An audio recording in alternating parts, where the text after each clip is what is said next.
thank you for coming out today. For those of you who are not residents of Woodbury, welcome.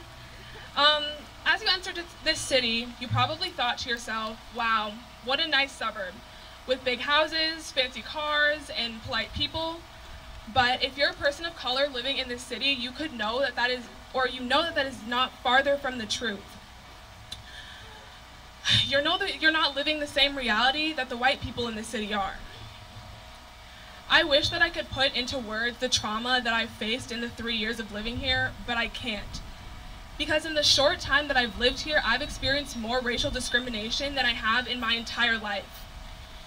Not only is the racism here tolerated, but it's almost encouraged because of how deeply rooted racism is in Woodbury's culture, leaving those of us who deal with racism to suffer in silence, and that's just in the city. Being a POC student in the South Washington County school system exposes you to a whole nother level of racism that no person on this earth should ever have to experience. From microaggressions to death threats and everything in between. My freshman year, not only did I have to sit in class while my white teacher actively used racial slurs, but my social studies teacher told me that, or told the entire class, that it was okay for a white person to use the N-word as long as they used it in an intelligent way. Impossible! It's funny because the kids at this school don't need permission to use racial slurs. They do it anyway, with zero consequences.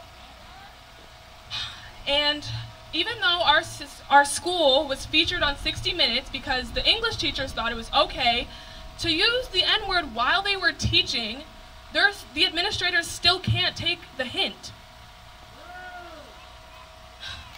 This school district cares more about its reputation and image than it does about its students.